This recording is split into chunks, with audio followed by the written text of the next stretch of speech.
ಶ್ರೀ ಗುರುಭ್ಯೋ ನಮಃ. ಸದಾಶಿವಸಮಾರಂಭಾಂ ಶಂಕರಾಚಾರ್ಯಮಧ್ಯಮಾಂ ಅಸ್ಮದಾಚಾರ್ಯಪರ್ಯಂತಾಂ ವಂದೇ ಗುರುಪರಂಪರಾಂ. ಸರ್ವಮಂಗಲಮಾಂಗಲ್ಯೆ ಶಿವೆ ಸರ್ವಾರ್ಥಸಾಧಿಕೆ ಶರಣ್ಯೆ ತ್ರ್ಯಂಬಕೆ ಗೌರಿ ನಾರಾಯಣಿ ನಮೋಸ್ತುತೆ. ನಮಸ್ಕಾರ ವೀಕ್ಷಕರೇ, ವಿನಾಯಕ್ ಆಸ್ಟ್ರೋಟಾಕ್ಸ್ಗೆ ತಮಗೆಲ್ಲರಿಗೂ ಆಧಾರದ ಸ್ವಾಗತ. ತಾವೆಲ್ಲರೂ ಕೂಡ 2024ರಲ್ಲಿ ನಮ್ಮ ಚಾನಲ್ನಲ್ಲಿ ಬಂದಿರತಕ್ಕಂತಹ ಎಲ್ಲ ವಿಡಿಯೋಗಳನ್ನು ಕೂಡ ನೋಡಿದ್ದೀರಿ, ಒಳ್ಳೆಯ ಪ್ರೋತ್ಸಾಹವನ್ನು ಕೊಟ್ಟಿದ್ದೀರಿ. ತಮ್ಮೆಲ್ಲ ಪ್ರೋತ್ಸಾಹಕ್ಕೆ ನಾನು ಆಭಾರಿಯಾಗಿದ್ದೇನೆ. ಅದೇ ರೀತಿಯಾಗಿ ಇವತ್ತಿನ ದಿವಸ 2025ರಲ್ಲಿ ಗ್ರಹಗಳು ಸಂಚರಿಸಿದಾಗ ಬರತಕ್ಕಂತಹ ಫಲಾಫಲಗಳು ಯಾವ ರೀತಿ ಇದೆ ಅಂತ ಹೇಳುವಂಥದ್ದನ್ನು ಇವತ್ತಿನ ದಿವಸ ಈ ವಿಡಿಯೋದಲ್ಲಿ ತಿಳಿದುಕೊಳ್ಳೋಣ. ಅದೇ ರೀತಿ ಪ್ರಧಾನಪಟ್ಟು ಗ್ರಹಗಳ ಸಂಚಾರ ಇರುವಂಥದ್ದು ಮಾರ್ಚ್ 29ನೇ ತಾರೀಕು ಶನಿಯು ಮೀನರಾಶಿಯನ್ನು ಪ್ರವೇಶ ಮಾಡುವಂಥದ್ದು. ಅದೇ ರೀತಿಯಾಗಿ ಮೇ 15ನೇ ತಾರೀಕು ಗುರುವು ವೃಷಭ ರಾಶಿಯಿಂದ ಮಿಥುನ ರಾಶಿಯನ್ನು ಪ್ರವೇಶ ಮಾಡುವಂಥದ್ದು. ಮೇ 17ನೇ ತಾರೀಕು ರಾಹುವು ಕುಂಭರಾಶಿಯನ್ನು ಪ್ರವೇಶ ಮಾಡುವಂಥದ್ದು. ಅದೇ ರೀತಿಯಾಗಿ ಕೇತುವು ಕೂಡ ಸಿಂಹರಾಶಿಯನ್ನು ಪ್ರವೇಶ ಮಾಡುವಂಥದ್ದು. ಪ್ರಧಾನಪಟ್ಟಿರ್ತಕ್ಕಂಥ ಗ್ರಹಸ್ಥಿತಿಗಳು ಈ ರೀತಿಯಾಗಿದೆ. ಇದಕ್ಕೆ ಸಂಬಂಧಪಟ್ಟು ಬರ್ತಕ್ಕಂತಹ ಫಲಾಫಲಗಳು ಯಾವ ರೀತಿ ಇದೆ ಅಂತ ಹೇಳುವಂಥದ್ದನ್ನು ತಿಳಿದುಕೊಳ್ಳೋಣ. ಮಿಥುನ ರಾಶಿ ಈ ಒಂದು ಕಾಲಘಟ್ಟದಲ್ಲಿ 2024 12ನೇ ಸ್ಥಾನದಲ್ಲಿರ್ತಕ್ಕಂತಹ ಗುರುವಿನ ಒಂದು ಕಾಲಘಟ್ಟವನ್ನು ಎದುರಿಸ್ಕೊಂಡು ಬಂದಿದ್ದೀರಿ. ಈ ಒಂದು 2025ರಲ್ಲಿ ಗುರುವು ಜನ್ಮ ರಾಶಿಯನ್ನು ಪ್ರವೇಶ ಮಾಡುವಂಥದ್ದು. ಅದೇ ರೀತಿ 12ನೇ ಸ್ಥಾನದಲ್ಲಿರ್ತಕ್ಕಂತಹ ಗುರುವಿನ ಫಲವನ್ನು ತಾವೆಲ್ಲರೂ ಕೂಡ ಅನುಭವಿಸಿದ್ದೀರಿ. ಪಾಪಂ ವ್ಯಯಂಚ ಪತನಂ ನಿರಯೇ ವಾಮಮಂಬಕಂ ಸ್ಥಾನಭ್ರಂಶಂಚ ವೈಕಲ್ಯಂ ದ್ವಾದಶೇನ ವಿಚಿಂತಯೇತ್. 12ನೇ ಸ್ಥಾನದಿಂದ ಗುರು ಇರುವಾಗ ಸಾಕಷ್ಟು ರೀತಿಯಾದಂತಹ ಕಷ್ಟ ನಷ್ಟಗಳನ್ನು, ಅದೇ ರೀತಿಯಾಗಿ ನೋವು ನಲಿವುಗಳನ್ನು ಅನುಭವಿಸ್ಕೊಂಡು ಬಂದಿದ್ದೀರಿ. ಕೆಲಸ ಕಾರ್ಯದಲ್ಲಿರಬಹುದು, ಮಾನಸಿಕವಾಗಿರಬಹುದು, ಸಾಂಸಾರಿಕವಾಗಿರಬಹುದು, ವಿದ್ಯಾಭ್ಯಾಸಕ್ಕೆ ಸಂಬಂಧಪಟ್ಟಿರಬಹುದು, ಸಾಕಷ್ಟು ನಷ್ಟಗಳನ್ನು, ವ್ಯಥೆಗಳನ್ನು ಹೇಳ್ಕೊಳ್ಳಿಕ್ಕಾಗದೇ ಇರುವಂತಹ ಪರಿಸ್ಥಿತಿಗಳನ್ನು ಕೂಡ ಎದುರಿಸ್ಕೊಂಡು ಬಂದಿದ್ದೀರಿ. ಒಂದು ವಿನಾಶ ಕಾಲದ ಒಂದು ಪರಿಸ್ಥಿತಿಯನ್ನು ಕೂಡ ಎದುರಿಸ್ಕೊಂಡು ಬಂದಿರ್ತೀರ. ಸ್ಥಾನಭ್ರಂಶ ಇರುವಂತಹ ಸ್ಥಾನಮಾನದಲ್ಲಿಯೂ ಕೂಡ ಕೆಲವಷ್ಟು ಕೊರತೆಗಳ ಆಗುವಷ್ಟರವರೆಗೆ ಕೂಡ ನಿಮ್ಮ ಪರಿಸ್ಥಿತಿಗಳು ಬಂದಿರುತ್ತೆ. ಆದರೆ ಈ ಒಂದು ಸಂದರ್ಭ ಏನಿದೆ, ಗುರು ಜನ್ಮರಾಶಿಗೆ ಬರುವಂಥದ್ದು ಒಂದು ಒಳ್ಳೆಯ ರೀತಿಯಾದಂತಹ ಪ್ರತಿಫಲವನ್ನು ಕಾಣುವಂಥದ್ದು. ದೇಹಸ್ಯ ಸೌಷ್ಠವಂ ಸ್ವಾಸ್ಥ್ಯಂ ಸ್ಥಿತಿಶ್ರೇಯೋ ಯಶಸ್ಸುಖಂ ಜ್ಞೇಯೋ ವಪುಷ್ಟ ತತ್ಸರ್ವಂ ಚಿಂತನೀಯಂ ವಿಲಗ್ನತಃ. ಲಗ್ನ ರಾಶಿಯಲ್ಲಿ ಬರುವಂತಹ ಗುರುವಿನಿಂದಾಗಿ ವಿಶೇಷವಾಗಿ ಶುಭ ಫಲವನ್ನು ಕಾಣಬಹುದು. ಆರೋಗ್ಯದಲ್ಲಿ ಅಭಿವೃದ್ಧಿಯನ್ನು ಕಾಣುವಂಥದ್ದಿರಬಹುದು. ಸೌಷ್ಠಮಂ ಸ್ವಾಸ್ಥ್ಯಂ ಆರೋಗ್ಯದಲ್ಲಿಯೂ ಕೂಡ ಅಭಿವೃದ್ಧಿಯನ್ನು ಕಾಣುವಂಥದ್ದಿರಬಹುದು. ಶರೀರದಲ್ಲಿ ವಿಶೇಷವಾದಂಥ ವರ್ಚಸ್ಸು ಬರುವಂಥದ್ದಿರಬಹುದು, ಯಶಸ್ಸು ಬರುವಂಥದ್ದಿರಬಹುದು, ಕೀರ್ತಿ ವೃದ್ಧಿ ಆಗುವಂಥದ್ದಿರಬಹುದು.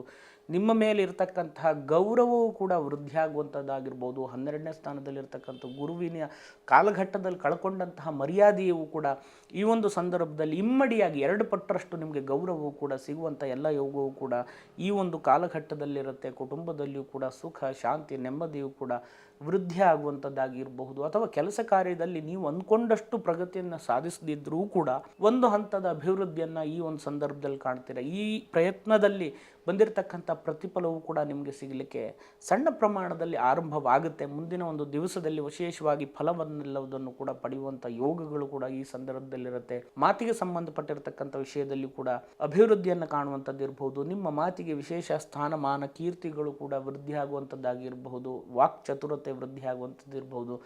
ನಿಮ್ಮ ಒಂದು ಸಹಯೋಗದಲ್ಲಿ ವಿಶೇಷವಾದಂತಹ ಕೆಲವಷ್ಟು ತೀರ್ಮಾನಾದಿಗಳು ಕೂಡ ಆಗುವಂತಹ ಯೋಗ ಈ ಸಂದರ್ಭದಲ್ಲಿರುತ್ತೆ. 10ನೇ ಸ್ಥಾನದಲ್ಲಿರತಕ್ಕಂತಹ ಶನಿಯಿಂದಾಗಿ ಕೆಲಸ ಕಾರ್ಯದಲ್ಲಿ ವಿಳಂಬವಾದರೂ ಕೂಡ ಸ್ಥಿರವಾದಂಥ ಸಂಪತ್ತುಗಳು ನಿಮಗೆ ಸಿಗುವಂಥದ್ದಾಗಿರುವಂಥದ್ದು ಮತ್ತು ಧರ್ಮ ಕರ್ಮ ನ್ಯಾಯ ನಿಷ್ಠೆಯ ಒಂದು ದಾರಿಯಲ್ಲೇ ಹೆಚ್ಚಿನದಾಗಿ ನಿಮ್ಮ ಕಾಲವನ್ನು ಕಳೆಯುವಂತಹ ಯೋಗ ಈ ಸಂದರ್ಭದಲ್ಲಿರುತ್ತೆ. ಅದೇ ರೀತಿಯಾಗಿ ಭೂಮಿಯನ್ನು ಖರೀದಿ ಮಾಡುವಂತಹ ಯೋಗವು ಕೂಡ ಈ ಒಂದು ಸಂದರ್ಭದಲ್ಲಿರುವಂಥದ್ದು. ತಗೊಂಡಂತಹ ಭೂಮಿಯನ್ನು ಅಭಿವೃದ್ಧಿಯನ್ನು ಪಡಿಸಲಿಕ್ಕಿರ್ತಕ್ಕಂತಹ ಕಾರ್ಯದಲ್ಲಿ ನಿಮ್ಮನ್ನು ನೀವು ತೊಡಗಿಸಿಕೊಳ್ಳುವಂಥದ್ದಿರಬಹುದು. ನೂತನವಾಗಿ ವಾಹನವನ್ನು ಖರೀದಿ ಮಾಡುವಂಥದ್ದಾಗಿರ್ಬೋದು. ಅದೇ ರೀತಿಯಾಗಿ ತಾಯಿ ಆರೋಗ್ಯದಲ್ಲೂ ಕೂಡ ವಿಶೇಷವಾದಂತಹ ಅಭಿವೃದ್ಧಿಯನ್ನು ಕಾಣುವಂಥ ಯೋಗವು ಕೂಡ ಈ ಸಂದರ್ಭದಲ್ಲಿರುತ್ತೆ. ಮಾನಸಿಕವಾಗಿ ವಿಶೇಷವಾದಂತಹ ಧೈರ್ಯ ಸ್ಥೈರ್ಯ ಬುದ್ಧಿಶಕ್ತಿ ವೃದ್ಧಿಯಾಗುವಂಥದ್ದು, ಜ್ಞಾನ ವೃದ್ಧಿ ಆಗುವಂಥ ಯೋಗವು ಕೂಡ ಈ ಸಂದರ್ಭದಲ್ಲಿರುತ್ತೆ. ಸಂತಾನ ಅಪೇಕ್ಷಿತರಿಗೂ ಕೂಡ ಸಂತಾನ ಭಾಗ್ಯ ಯೋಗವು ಕೂಡ ಈ ಒಂದು ಸಂದರ್ಭದಲ್ಲಿರುತ್ತೆ. 6ನೇ ಸ್ಥಾನವನ್ನು ಶತ್ರುಸ್ಥಾನ ಅಂತ ಹೇಳ್ತೇವೆ, ರಣಸ್ಥಾನ ಅಂತ ಹೇಳ್ತೇವೆ. ಖರ್ಚು ವೆಚ್ಚಕ್ಕೆ ಸಂಬಂಧಪಟ್ಟಿರತಕ್ಕಂಥ ವಿಷಯದಲ್ಲಿ ಯಾರ ವಿಷಯದಲ್ಲಿಯೂ ಕೂಡ ಸಹಾಯ ಸಹಕಾರ ಮಾಡುವಂತಹ ಒಂದು ವಿಷಯದಲ್ಲಿ ಮುಂಚೂಣಿಯಲ್ಲಿ ನೀವು ಇರೋದ್ರಿಂದಾಗಿ ಕೆಲವಷ್ಟು ಸಹಿಯನ್ನು ಹಾಕುವಾಗಿರಬಹುದು, ಜಾಮೀನನ್ನು ಕೊಡುವಾಗಿರಬಹುದು. ಜಾಗ್ರತೆಯಿಂದ ಆದಷ್ಟು ಆಲೋಚನೆ ಮಾಡಿಕೊಂಡು ಮುಂದುವರೆದರೆ ಅನುಕೂಲ. ಅದೇ ರೀತಿ ಇನ್ನೊಬ್ಬರಿಗೆ ಸಹಾಯ ಸಹಕಾರಗಳನ್ನು ಮಾಡಲಿಕ್ಕೆ, ಸಾಲ ಸೌಲಭ್ಯಗಳನ್ನು ಕೊಡಿಸ್ಲಿಕ್ಕೆ ನೀವು ಮುಂದಾಗಿ ಬೇಕಾದಂತಹ ಕೆಲವಷ್ಟು ಸುರಕ್ಷತೆ ಕ್ರಮಗಳನ್ನು ಕೈಗೊಳ್ಳದೇನೆ ಅಡವಿ ಆಪತ್ತುಗಳನ್ನು ಮಾಡಿಕೊಳ್ಳುವಂಥ ಸಾಧ್ಯತೆಯೂ ಕೂಡ ಈ ಒಂದು ಸಂದರ್ಭದಲ್ಲಿರುತ್ತೆ. ಜಾಗ್ರತೆಯಿಂದಿರಿ. 7ನೇ ಸ್ಥಾನವನ್ನು ವಿವಾಹ ಮದನಾಲೋಕ ಭಾರ್ಯ ಭರ್ತೃ ಸಮಾಗಮ ಶಯ್ಯ ಸ್ತ್ರೀ ಸದ್ಮನಷ್ಟಾರ್ಥ ಮೈಥುನ್ಯಾನ್ಯಪಿ ಸಪ್ತಮಾತ್ ಅಂತ ಹೇಳುತ್ತೆ 7ನೇ ಸ್ಥಾನವನ್ನು. ವಿವಾಹ ವಿಷಯದಲ್ಲಿಯೂ ಕೂಡ ಪ್ರಯತ್ನ ಮಾಡ್ತಾ ಇರುವವರಿಗೆ ಒಳ್ಳೆಯ ಸಂಬಂಧಗಳು ಕೂಡ ಕೂಡಿ ಬರುವಂಥ ಯೋಗ ಈ ಒಂದು ಸಂದರ್ಭದಲ್ಲಿರುತ್ತೆ. ಒಳ್ಳೆಯ ಪರಂಪರೆಯ ವಧುವಿಗೆ ವರನಿಗೆ ವಧುವು ಕೂಡ ಪ್ರಾಪ್ತಿಯಾಗುವಂಥ ಯೋಗ ಈ ಸಂದರ್ಭದಲ್ಲಿರುತ್ತೆ. ವಿಶೇಷ ತಿರುಗಾಟಗಳನ್ನು ಕೂಡ ಮಾಡುವಂಥ ಯೋಗಗಳಿದೆ. ವಿದೇಶ ಪ್ರಯಾಣ, ಅದೇ ರೀತಿಯಾಗಿ ವಿದೇಶದ ಉದ್ಯೋಗಗಳನ್ನು ಮಾಡುವಂಥದ್ದು, ವಿದೇಶದ ಕಂಪನಿಗಳಲ್ಲಿ ಉದ್ಯೋಗಗಳನ್ನು ಮಾಡುವಂಥದ್ದು, ವಿದೇಶಕ್ಕೆ ಹೋಗಿ ಮಾಡುವಂಥದ್ದು, ಅಥವಾ ಈ ದೇಶದಲ್ಲಿ ಇದ್ಕೊಂಡು ಇನ್ನೊಂದು ದೇಶದ ಉದ್ಯೋಗವನ್ನು ಮಾಡುವಂಥದ್ದು ಕೂಡ ಈ ಸಂದರ್ಭದಲ್ಲಿ ನೀವು ಕಾಣಬಹುದು. ಅದೇ ರೀತಿ ಪ್ರವಾಸಕ್ಕೋಸ್ಕರವಾಗಿ ಆದರೂ ವಿದೇಶಕ್ಕೆ ಹೋಗಿ ಬರುವಂಥ ಯೋಗ ಈ ಸಂದರ್ಭದಲ್ಲಿರುತ್ತೆ. ಅಷ್ಟಮ ಸ್ಥಾನವನ್ನು ಕಷ್ಟ ಸ್ಥಾನ ಅಂತ ಹೇಳ್ತೇವೆ. ಕೆಲವಷ್ಟು ಸಾಹಸ ಪ್ರಕ್ರಿಯೆಗಳನ್ನು ಮಾಡುವಾಗ, ಸಾಹಸದ ಕೆಲಸ ಕಾರ್ಯಗಳನ್ನು ಮಾಡುವಾಗ ಸುರಕ್ಷತೆ ಮುಂಜಾಗ್ರತೆಗಳನ್ನು ತೆಕ್ಕೊಂಡು ಯಾವ ವಿಷಯದಲ್ಲಿಯೂ ಕೂಡ ಅವಸರವನ್ನು ಮಾಡಿಕೊಳ್ಳದೇನೆ ಮುಂದುವರೆದ್ರೆ ಒಳ್ಳೆ ರೀತಿಯಾದಂಥ ಪ್ರತಿಫಲವನ್ನು ಕಾಣಬಹುದು. ತಂದೆಯ ಆರೋಗ್ಯದಲ್ಲಿಯೂ ಕೂಡ ಅಭಿವೃದ್ಧಿಯನ್ನು ಕಾಣುವಂಥ ಕಾಲಘಟ್ಟ ಇದಾಗಿರ್ತದೆ. ಅದೇ ರೀತಿಯಾಗಿ 10ನೇ ಸ್ಥಾನವನ್ನು ಉದ್ಯೋಗ ಸ್ಥಾನ ಅಂತ ಹೇಳ್ತೇವೆ. ಉದ್ಯೋಗದಲ್ಲಿಯೂ ಕೂಡ ಅಭಿವೃದ್ಧಿಯನ್ನು ಕಾಣುವಂಥದ್ದು. ಪಶು ಕೃಷಿ ಪ್ರೇಷ್ಯಕಾರಕೋ ಮಂದಹ ಅಂತ 10ನೇ ಸ್ಥಾನ ಗುರುವಿನ ಕ್ಷೇತ್ರ. ಅದೇ ರೀತಿಯಾಗಿ ಶನಿ ಆ ಒಂದು ಸ್ಥಾನದಲ್ಲಿರುವಂಥದ್ದು ಪಶು ಸಂಗೋಪನೆ ಅಥವಾ ಪಶು ಸಾಕಾಣಿಕೆ, ಕೃಷಿಗೆ ಸಂಬಂಧಪಟ್ಟು ಕೃಷಿಗೆ ರಿಲೇಟೆಡ್ ಆಗಿರುವಂತಹ ಯಾವ ವಿಷಯದಲ್ಲಿ ಮುಂದುವರೆದರೂ ವಿಶೇಷವಾದಂಥ ಫಲವನ್ನು ಕಾಣಬಹುದು. ಸ್ವಂತ ಪ್ರತ್ಯಯಿತೋ ನರೇಂದ್ರ ಭವನೆ ಸತ್ಪುತ್ರ ಜಾಯ ಧನಃ. ಸ್ವಂತ ಪ್ರತ್ಯಯಿತ ನರೇಂದ್ರ ಭವನೆ ಅಂತಂದರೆ ಗುರುವಿನ ಕ್ಷೇತ್ರದಲ್ಲಿರುವಂಥ ಶನಿಯಿಂದಾಗಿ ಫಲವನ್ನು ಕಾಣುವಂಥದ್ದು, ತಮ್ಮ ಸ್ವಂತ ಪ್ರಯತ್ನದಿಂದಾಗಿ ಬೆಳೆಯುವಂಥದ್ದು, ಉದ್ಯೋಗದಲ್ಲಾಗಿರ್ಬೋದು, ಕೀರ್ತಿಯನ್ನಾಗಿರಬಹುದು. ಅದೇ ರೀತಿಯಾಗಿ ಒಂದು ಪ್ರಮಾಣದಲ್ಲಿ ಬೃಹಜ್ಜಾತಕಕ್ಕೆ ಹೋರಾಶಾಸ್ತ್ರದಲ್ಲಿ ವರಾಹ ಮಿಹಿರಾಚಾರ್ಯರು ಹೇಳಿರೋ ಪ್ರಕಾರವಾಗಿ ಸ್ವಂತ ಪ್ರತ್ಯಯಿತೋ ನರೇಂದ್ರ ಭವನೆ ಸತ್ಪುತ್ರ ಜಾಯ ಧನಃ. ಜೀವಕ್ಷೇತ್ರಗತೆ ಅರ್ಕಜೆ ಪುರಬಲ ಗ್ರಾಮಗ್ರನೇತ ಅಥವಾ ಪುರಬಲ ಗ್ರಾಮದಲ್ಲಿ ಅಂದರೆ ನಿಮ್ಮ ಸುತ್ತಮುತ್ತಲಿರುವಂತಹ ಪರಿಸರದಲ್ಲಿ ಅಥವಾ ನೀವು ಮಾಡುವಂಥ ಉದ್ಯೋಗದ ಪರಿಸರದಲ್ಲಿ ಅಥವಾ ನಿಮ್ಮ ಒಂದು ಕಾರ್ಯಕ್ಷೇತ್ರದಲ್ಲಿ ವಿಶೇಷವಾಗಿ ಹೆಸರನ್ನು ಮಾಡುವಂಥದ್ದು, ಗೌರವವನ್ನು ನೀವು ಬೆಳೆಸ್ಕೊಳ್ಳುವಂಥ ಯೋಗವು ಕೂಡ ಈ ಸಂದರ್ಭದಲ್ಲಿರುತ್ತೆ. ಅಗ್ರನೇತ ಅಥವಾ ಎಲ್ಲ ಕೆಲಸದಲ್ಲಿಯೂ ಕೂಡ ಒಂದು ಯಜಮಾನತಿಕೆಯನ್ನು ವಹಿಸಿಕೊಂಡು ಮುಂದುವರಿಯುವಂಥ ಯೋಗ ಇರುವಂಥದ್ದು. ನಿಮ್ಮ ಅವಲಂಬಿಸಿಕೊಂಡು ಸಾಕಷ್ಟು ಜನ ಉದ್ಯೋಗ ಅವಕಾಶಗಳನ್ನು ಕೂಡ ಪಡ್ಕೊಳ್ಳುವಂಥ ಯೋಗ ಅಥವಾ ನಿಮ್ಮಿಂದ ಕೆಲವಷ್ಟು ಸೌಲಭ್ಯಗಳನ್ನು ಕೂಡ ಅನುಭವಿಸುವಂಥ ಯೋಗವು ಕೂಡ ಈ ಸಂದರ್ಭದಲ್ಲಿರುತ್ತೆ. ಇದಿಷ್ಟೆಲ್ಲವನ್ನು ಕೂಡ ಕರ್ಮಸ್ಥಾನದಲ್ಲಿರತಕ್ಕಂಥ ಶನಿಯಿಂದ ಕಾಣುವಂಥ ಯೋಗವು ಕೂಡ ಇರುವಂಥದ್ದು. ಸ್ಥಿರವಾದಂಥ ಸಂಪತ್ತು, ಶಾಶ್ವತವಾಗಿರುವಂತಹ ಗೌರವ ಎಲ್ಲವುದನ್ನು ಕೂಡ ಪಡೆಯುವಂಥ ಯೋಗ ಈ ಒಂದು ಸಂದರ್ಭದಲ್ಲಿರುವಂಥದ್ದು. ಲಾಭಸ್ಥಾನವನ್ನು ನೋಡುವುದಾದರೆ ಲಾಭಸ್ಥಾನ ಬಂದು ಮೇಷರಾಶಿ ಆಗಿರುವಂಥದ್ದು. ಮೇಷರಾಶಿಯ ಅಧಿಪತಿಯಾಗಿರುವಂತಹ ಕುಜನ ಬದಲಾವಣೆಯಿಂದಾಗಿ ಒಳ್ಳೆಯ ರೀತಿಯಾದಂತಹ ಫಲವನ್ನು ಕೂಡ ಈ ಒಂದು ಸಂದರ್ಭದಲ್ಲಿ ಕಾಣ್ತೀರಾ. ಅದೇ ರೀತಿಯಾಗಿ ಖರ್ಚು ವೆಚ್ಚದ ವಿಷಯದಲ್ಲಿಯೂ ಕೂಡ ಆದಷ್ಟು ಜಾಗೃತೆಯಾಗಿರಿ.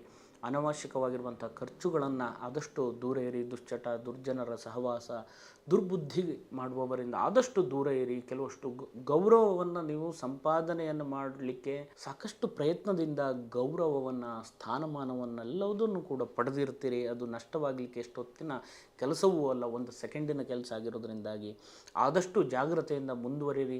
ನಿಮ್ಮ ಕುಲದೇವತಾರಾಧನೆ, ಗ್ರಾಮದೇವರ ಆರಾಧನೆ, ಅದೇ ರೀತಿಯಾಗಿ ಗುರುವಿನ ಆರಾಧನೆಯನ್ನು ಕೂಡ ನೀವು ಮಾಡಿಕೊಂಡು ಮುಂದುವರಿರಿ.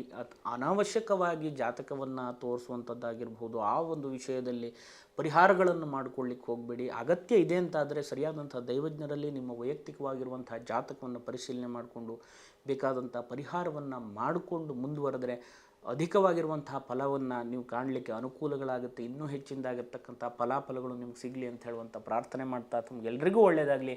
ನಮಸ್ಕಾರ. ಶುಭಂ ಭೂಯಾತ್. ಭದ್ರಂ ಶುಭಂ ಮಂಗಳಂ. ವೀಕ್ಷಕರೇ, ತುಂಬ ಜನ ಕರೆ ಮಾಡಿ ಮಾಟಮಂತ್ರಗಳನ್ನು ಮಾಡ್ತೀರಾ ಅಥವಾ ವಶೀಕರಣಗಳನ್ನು ಮಾಡ್ತೀರಾ ಅಥವಾ ಇನ್ನಿತರ ಏನೇನೋ ಪ್ರಶ್ನೆಗಳನ್ನು ಕೇಳ್ತಾ ಇದ್ದೀರಿ ಅಥವಾ ಸಿಲ್ಲಿ ವಿಷಯಗಳಿಗೂ ಸಂಬಂಧಪಟ್ಟು ಫೋನ್ ಮಾಡ್ತಾ ಇದ್ದೀರಿ. ಫೋನ್ ಮುಖಾಂತರವಾಗಿ ಜ್ಯೋತಿಷ್ಯದ ಪರಿಹಾರಗಳನ್ನು ಅಥವಾ ಜಾತಕ ವಿಮರ್ಶೆಯನ್ನು ಮಾಡುವಂತಹ ಜ್ಯೋತಿಷಿ ನಾನಲ್ಲ.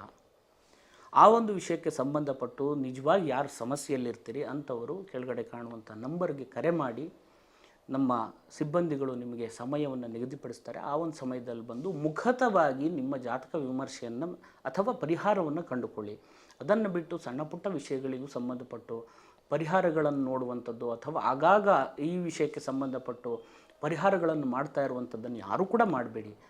ದೇವರ ಅನುಗ್ರಹ, ನಾಮಸ್ಮರಣೆಯಿಂದಾಗಿ ಎಲ್ಲವೂ ಕೂಡ ಒಳ್ಳೆಯದಾಗುತ್ತೆ. ಅಂಥ ಒಂದು ಸಂದರ್ಭಗಳು ಬಂದಲ್ಲಿ ನೇರವಾಗಿ ಸರಿಯಾದಂಥ ದೈವಜ್ಞರ ಮುಖಾಂತರವಾಗಿ ಪರಿಹಾರವನ್ನು ಕಂಡುಕೊಳ್ಳಿ. ತಮಗೆಲ್ಲರಿಗೂ ಒಳ್ಳೆಯದಾಗುತ್ತೆ.